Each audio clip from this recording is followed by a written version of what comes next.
All right, we are being joined in the interview area with the University of Tennessee student athletes. Welcome, fellas. Oh. And please raise your hand, and we will get a microphone to you. Questions right up here in front. This is for Jemai, Rob Lewis with VolQuest.com. Jemai, just how much are you motivated now by the thought that every time you go out there might be the last time that you play with these guys? It's definitely surreal. Putting in so much work, putting in so much time. These are my guys, man. These are my brothers, and the 4 years kind of went by fast. Knowing that Zakai was with me, all 4 years, he understands the experience. But like I've been saying, this whole time I've been on the podium, every time I come up here, people have no idea the stuff that we've gone through as a team. Like the ups and downs, the mental health struggles, the having to go through injuries, transfer portal stuff. Like we've had to go through so much in order to get to this point, and for us to really fight through that and show that adversity, I think this is probably one of the most special teams that I've been a part of. So knowing that's going to be the last one is, surreal, but I'm excited to keep going and keep moving forward. Questions, please, right here. Hi, Liv Clements with Indiana University. And Zakai, I wanted to ask, with this tournament, it's been a tough road against the Wildcats. What is going to have to change tomorrow for you guys to get to that win? Zakai? Well, we ain't played like ourselves the first two times we played them. I feel like I could say, obviously, they won the game. They got the best of us. But, just going out there and just really everybody doing our jobs and being ourselves, that's going to be the main goal. And we do that, I feel like we have a pretty good chance to win the game. Right over here. Yeah. Akeem Glassby, Indy Star. This is for Zakai. I understand you're the shortest scholarship player in the last 45 years at Tennessee. Despite your size, what allows you to be such a good player? Zakai? Just being myself. My mom always told me height don't matter or anything like that. As long as I go out there and do what I need to do, then you'll be out there on the court. So, just really being a dog, playing as hard as I can at all times, really just being myself. And my mom always told me it's possible. So, I always believed it, and I'm improving every time I'm out there on that court. Right here in front. Right here. Saranda Raboin, WHAS 11. So this is the first time that Tennessee and Kentucky are meeting in the NCAA tournament. Just what does it mean to be a part of this rivalry and to be still making history as a part of this established rivalry? Is that for any of the players? For all of them. Cade? I feel like it's definitely one of the biggest rivalries in college basketball. And, it's definitely fun, going into Rupp, going into TBA, playing those games. It's a lot of emotion that goes into it. But this being the first time, meeting in a place like this, and especially for a moment like this, and especially knowing how many seniors we got on this team and, going into the game, how the season went in the regular season playing against them. So it definitely is going to be a lot of fun going out there, and it definitely going to mean a lot, not only us, but Vol Nation. That was Zakai. Cade, please. Yeah, I'll back that up. I think it's one of the biggest rivalries in not just college basketball, but college sports. Throughout the sports, and every time we play each other, it's one of the biggest stages in the country, and for it to even be elevated even more, to be in March Madness just adds that much more to the rivalry. Jemai? I speak, same thing. I'm big on rivalries. When I don't like a school, I don't like it, and I want to do everything I can to make sure that we win that game. I'm taking this as serious as I possibly can, and everybody knows, this whole team knows, we want nothing more but to not just win, but to make a statement with a team like this. And like I said, we didn't play ourselves the first two times, and we know we have to do into this game. We got to play Tennessee basketball at the best level.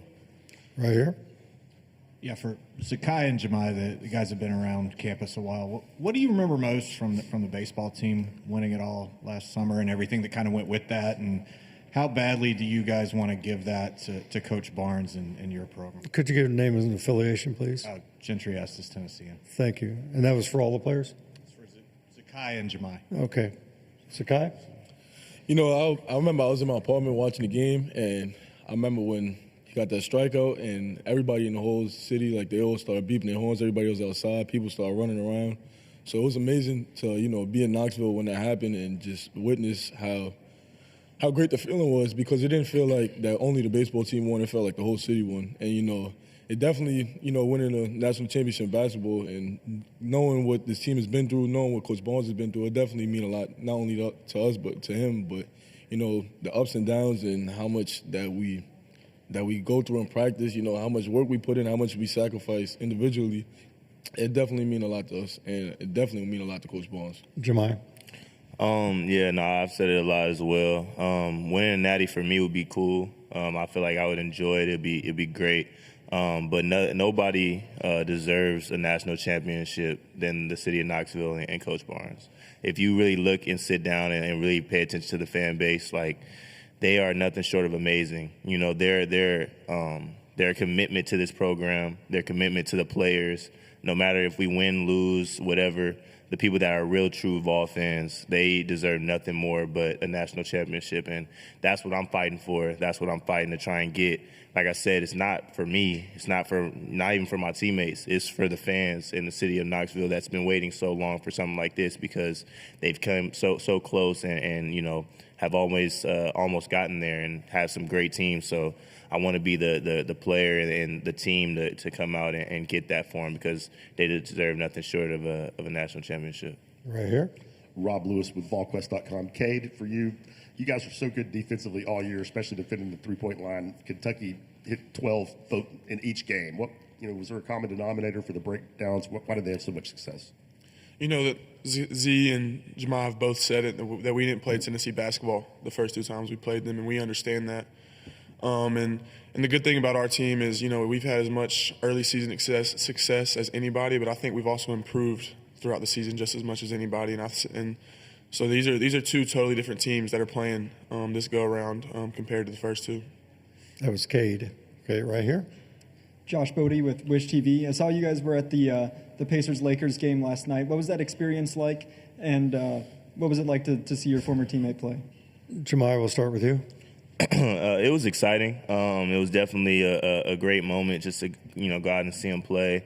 We don't get a lot of opportunities to see him, just in general, just because he's busy with his schedule, we're busy with ours. So being able to interact with him, talk to him, outside of just the phone, it was really cool to see, and it was a great game as well. So glad we were able to go out and do something different as a team. Cade? Yeah, and I think it's cool to see an NBA game, because that's where we all want to be in the next couple of years. And so to see a guy that we've known, we've seen him put the work in, a guy we love, to see him doing what he loves to do and what we want to do really is more of an inspiration than anything to work harder and really get that much closer to our goals. Yeah, it was really a great experience. Like Kay said, one day we all want to be in that position that he's in today. And, we saw all the work that he was putting in every single day to get to where he's at. And, just knowing some of the things that we know now and through the game of basketball and just the little things, I feel like it was a little bit different for me personally, just being able to watch it up close. But it definitely was an eye-opening experience. And, I'm really glad to see him out there. That was Sakai. Right over here. Yes, Akeem Gillespie, Indy Star. This is for Jemiah. What's it like having Zakai as a teammate, and when did you realize that he was the right person to lead this team? Jemiah? All jokes aside, this is, one of my, closest friends. It's a brother, somebody I'm going to have for the rest of my life. Honestly, I was, something that's been on my mind, but I feel like he deserves more respect just as a point guard. I feel like he's the best point guard in the country. I don't feel like it's close. For him to be able to do what he does on both ends, leading and assist on the team like that, being able to score the ball, how he handles the game, how he controls the game throughout the whole game, throughout 40 minutes, the amount of minutes he plays, all that being in consideration, and then also being a part of the Naismith, Defensive Player of the Year with me, you don't see point guards doing that. And I feel like just as an overall game, the overall point guard, I feel like he's the best point guard in the country. I don't think it's close for him to be able to do it on both sides of the ball. But man, if you just look at his career, you look at even this season, he goes through stints where if he's not shooting well, he'll figure out a way to make his team better. If he goes through stints where he's turning the ball over, he'll still figure out a way to make his team better. So I think the versatility, the resilience for what he's gone through, obviously, like I said before, he's my brother, so I've have fights with him all the time. We've gotten into each other, but we're always connected. We're always close, and I think that just makes our competitive spirit as good as it is today. But man, having him as a point guard for 4 years, I'm blessed to be able to have somebody like him, have my back. Right here in the back. Yeah, for Cade and Zakai, Daryl Burr with the Cats Paws in Lexington. Both of you guys said when you played Kentucky, you didn't play Tennessee basketball. Can you define that for us? And it's been over a month since the last game. What ways has Tennessee changed since then? Cade, we'll start with you. Defensively, we're a team that prides ourselves on defensive and toughness, and that's something that we practice every day. And we felt that when the first 2 times we played Kentucky, that was not an emphasis of what we did. We felt like our head was other places. And so, it has been longer than a little over a month since we played them. And so, we've played a lot of big games since then. And so our team, we've learned a lot about each other and about ourselves. And like I said earlier, we've continued to improve. We're a very intrinsically focused team. And so we focus on every game on what we need to do. And so that's where we've grown over this last month. Zakai? Yeah, I feel like, piggyback over what he said, really on the defensive end, we weren't ourselves, just little things like being in our gaps or 50-50 balls. So really just picking our intensity back up and just being ourselves. Like we know we're the best defense in the country, and we didn't show that either times that we played them. Offense is going to take care of itself, and, Coach Barnes lets us know that all the time. But, just being ourselves on defense, going out there and showing that we number 1 defense in the country and just doing all the little things and everything, all the details that we telling each other to do and sticking to the game plan, then we'll be fine. But I don't feel like we did that in either game, and we'll make sure to do better this time. Right here.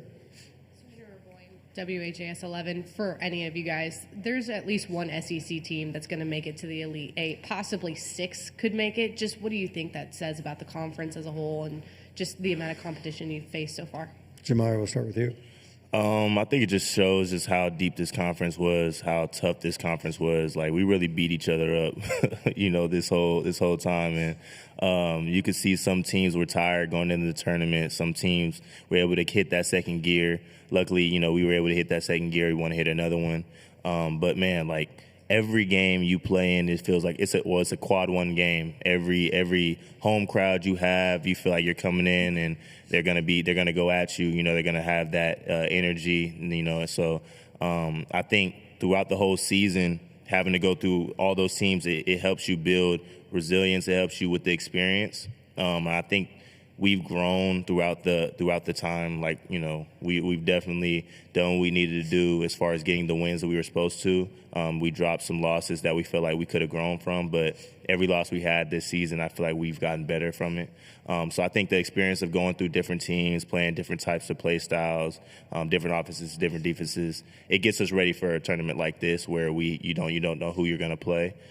So I think, obviously, to answer your question, the SEC this is the best conference I think it's ever been. So it's amazing to be able to be a part of such a great conference. A couple more for the student athletes right here. Yeah, Daryl Burr with the Cats Paws again. For Zakai, if this is off base, I'll apologize early, but being a smaller player, were you a fan of Kentucky's Tyler Eulis once upon a time when he was there? Yeah, I was a fan of Tyler Eulis, not Kentucky, but I was a fan of Tyler Eulis for sure. He was somebody that won Defensive Player of the Year and Player of the Year the same year, and he's about my size. So he was definitely a great player, great point guard, and he was definitely somebody I looked up to. One more for the student athletes right here. John Huang, NOLA Media. This is for Zakai. Zakai, you've been around for a while. You know the back and forth that goes on between the two fan bases, Kentucky and Tennessee. How much extra pressure is there on you and your teammates to make sure you don't lose to those guys 3 times in a row? Zakai. Well, I wouldn't really say it's extra pressure because, we're going out there and doing what we do every single day. You can't really control if the ball goes in the basket or not, but you can control some things like our defense and our effort. So, going out there and just doing what we do and just knowing that Vol Nation will have our back no matter what, we know they're going to have our back and give us energy, and whether they're there in the stadium or whether they're in the TV, we feel that energy no matter what. So, of our nation. We got the best fan base in the country, and like I just said, whether they're there or not, we're going to feel that energy, and they're going to bring the fight to us. And no matter what stadium we play in, we know they're going to feed the floor. So, I don't really feel any pressure, and I know my teammates don't really feel any pressure, and we're just going to go out there and do what we do. Thanks, fellas.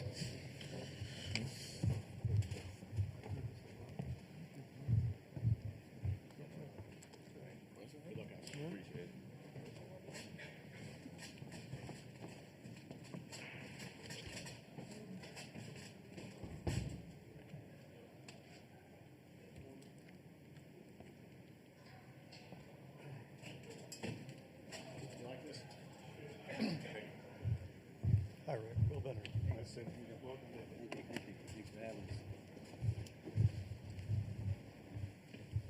Okay, we've been joined by Coach Barnes, and Coach will ask you to make an opening statement, and then we'll go to questions.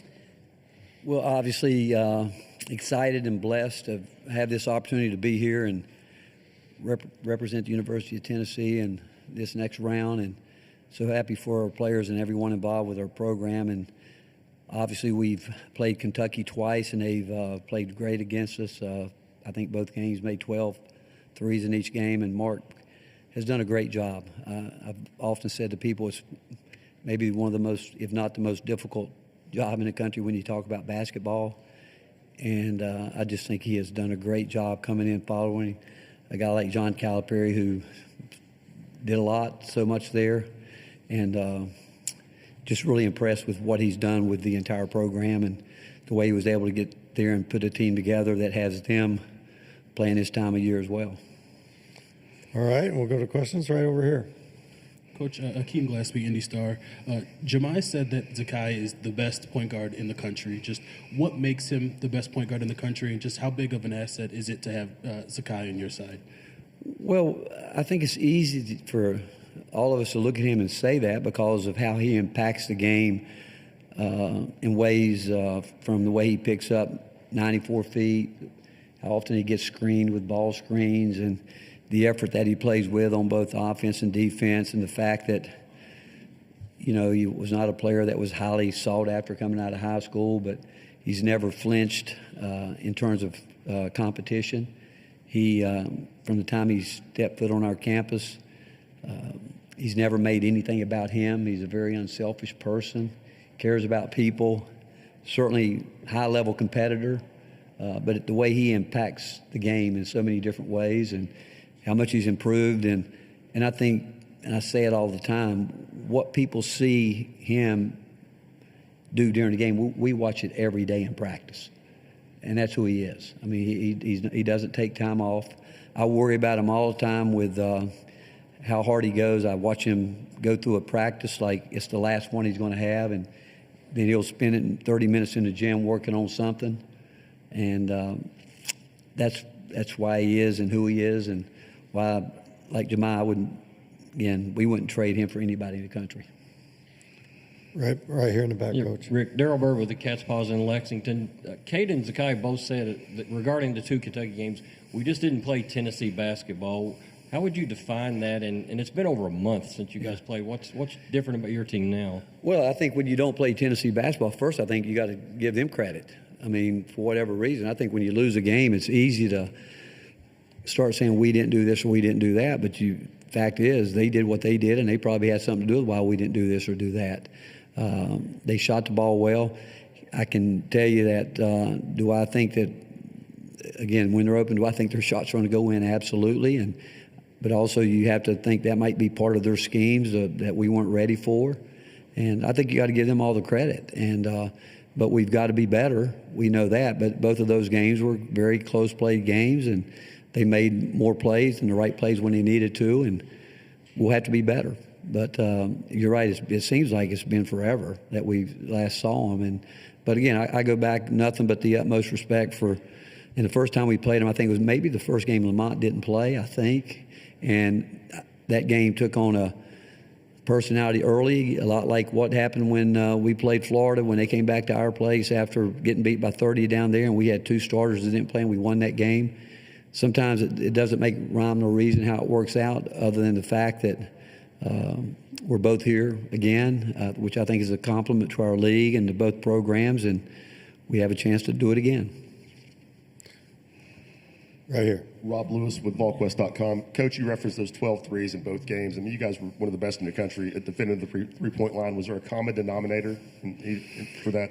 Yeah, I mean, again, attribute some of that to their actions that they run, and we didn't defend it, and they made some tough ones too. They did. And they have the ability to do that, and so you can guard them, but when you let a team get confident, get rhythm, I mean, it's even harder to break it. But I think that you got to give them credit for their schemes, and whether it was we didn't do a good enough job getting back in transition, finding people, not on edge enough with the zoom actions they run, or ball screen, you can name it. They got it done and we didn't. Questions, please? Right here. Yeah, Rick, Daryl Burr with Cats Paws again. The rivalry is as intense as it gets, but when you add on the stage here and what's at stake, is there a challenge for both coaches that your guys aren't too hyped and exhausted after the first 90 seconds? Well, yeah, I mean, people are going to be excited. Both teams are going to be excited, and obviously I would assume this is the first time that both teams have ever met in a regional final. I mean, a regional first round game of a regional, and I just know that both teams will. I mean, I expect them to be at their very best, and I think they would expect the same from us. And how each guy handles that after these many games, I wouldn't think it would be something they're going to be too overly amped about. I think we got to be on edge, obviously, but our goal is that we can improve. We got one more practice before we play them, that we can improve today and be ready to go tomorrow. Right here. Yeah, Rick Gentry, Estes, Tennessee, and you were in Omaha when the baseball team won last year, and what do you most remember from that? Not necessarily what it meant for that team, but what it meant for the campus, the town, and have you allowed yourself to think what it could be like for your program? I don't do that. I mean, I'm a one day at a guy kind of guy, and was I extremely excited for all of us at the University of Tennessee? Absolutely, because I was there 10 years ago when there wasn't a lot was in flux and things weren't going maybe the way everybody wanted it to do. And then again, I go back now with our leadership from Randy Boyd, Donde Plowman, and what Danny White and his staff has done is remarkable, and it really is. And I remember my first year 10 years ago, we weren't in the NCAA tournament, but I'm talking about before I ever coached a game.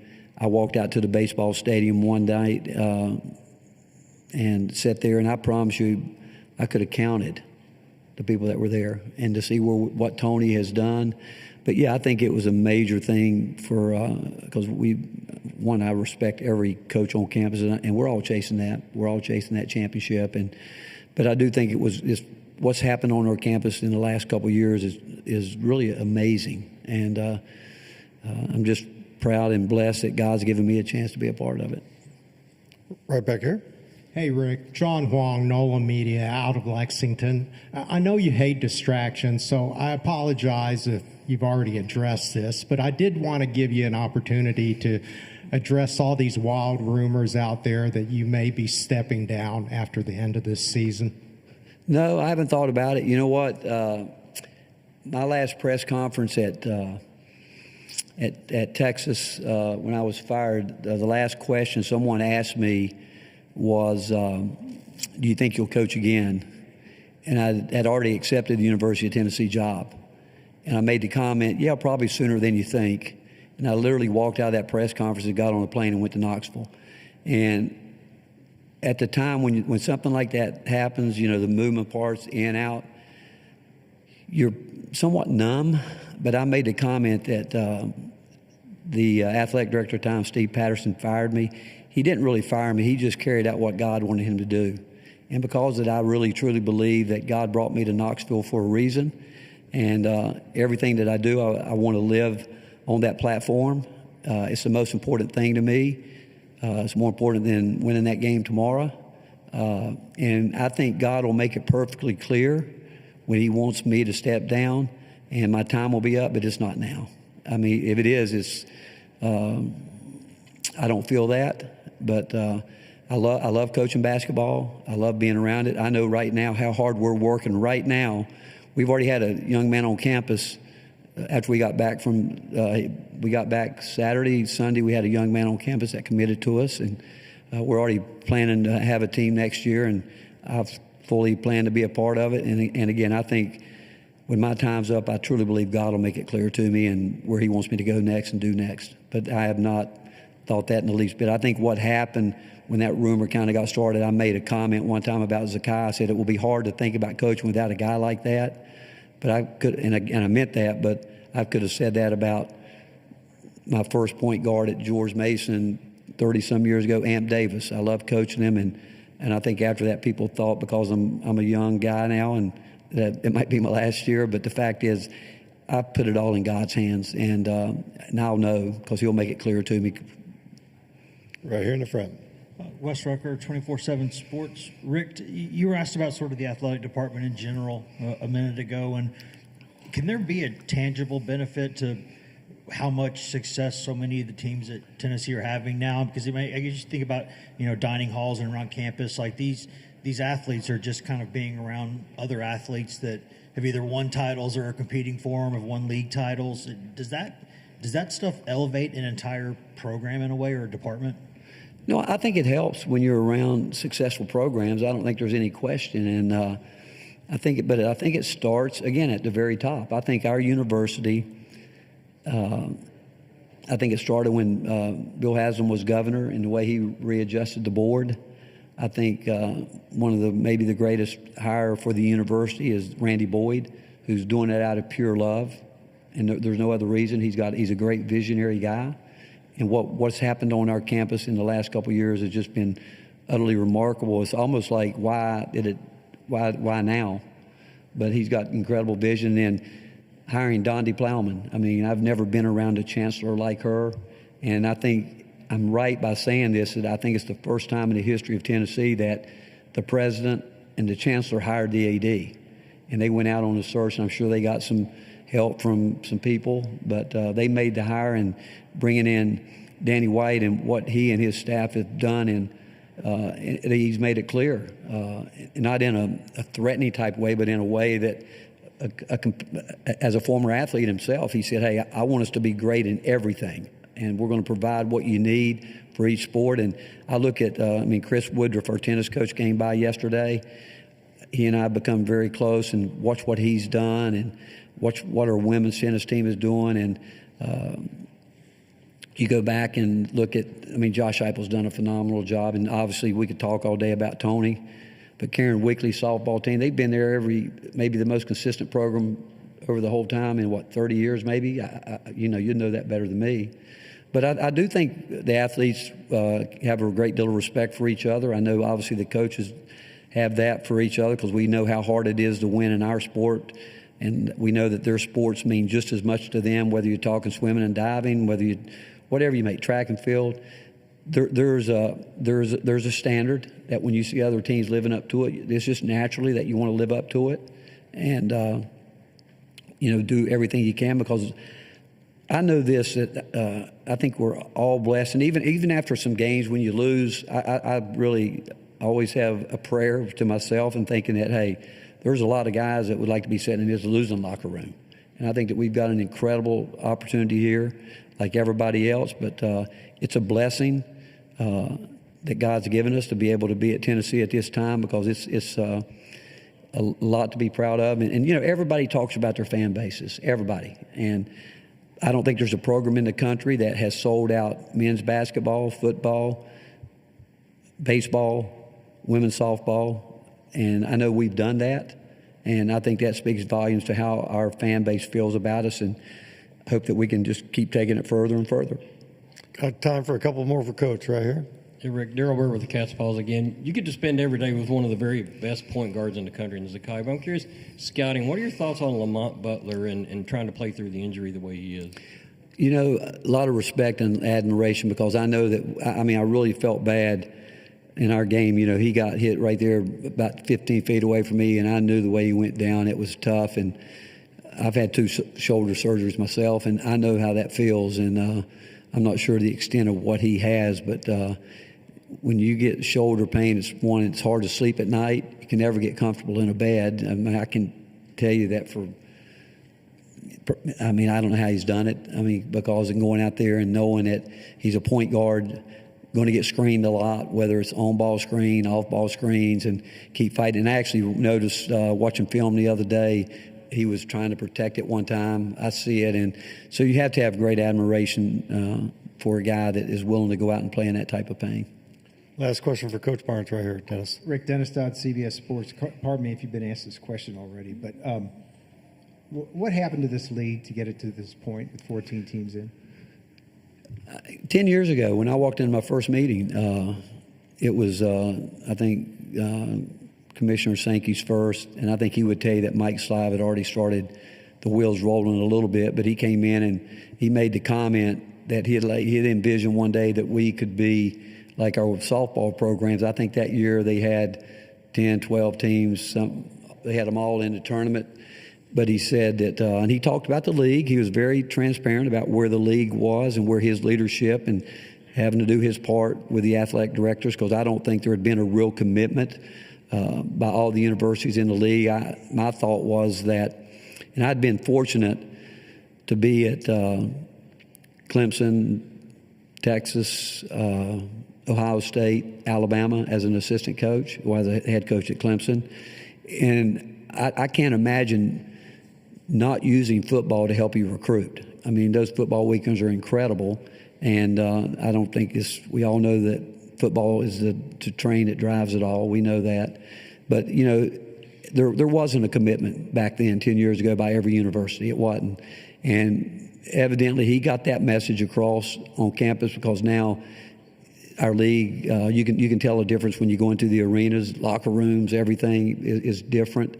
But he also talked about scheduling. You know, back when I was at George Mason, you know, you tried to schedule SEC teams in November and December because you felt like you could go in and play in front of nobody and maybe, you know, be able to steal a game, knowing that they may not respect you for it. And but, you know, our scheduling at the time wasn't very good overall.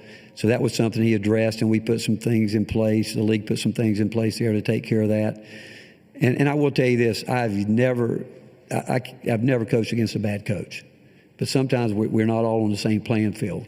Level, you know, some have more than others, and over time that shows up. Maybe not one game or 2 games, but over the course of the season it does.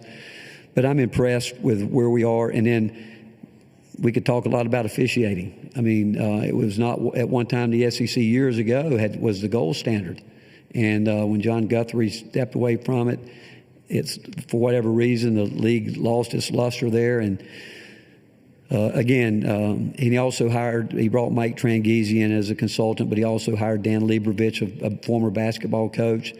That came in and did an incredible job, both of them. And Mike, you know, I've known Mike during my days, and you know, Mike sat on the committee forever, you know, Big East committee. He knows basketball as well as anybody in the country. And Dan, obviously being a coach, knew it from a coach's side what was going on. So it started right there, and then Mark Whitehead came in and got it started with the officiating program, because at the time when I was there, Dale Kelly, who was a wonderful man, God rest his soul, was more of an assigner. We needed to have a program in place where we're developing officials. And Mark started it, and then Mike Eads has come in and just followed up like you wouldn't believe, where I think we've got the best officials in the country. I look at our young guys right now that there's no doubt in my mind they're going to be Final Four guys. But I've watched it grow over 10 years, and obviously the coaches. But the biggest thing has been the commitment from the top, from the university, saying, hey, we can be good in basketball as well as football and baseball, whatever it may be. Because at the time, you think about the SEC, they were good in everything. They struggled behind in basketball. I mean, I think that year we might have, was it 3 teams in the tournament? It was bad. I mean, we didn't get it. But the only sport that really wasn't living up to it just means more was the basketball side of it. And I'm telling you, and it wasn't coaches. It wasn't just the coaches. Because, again, we've had great coaches in that league.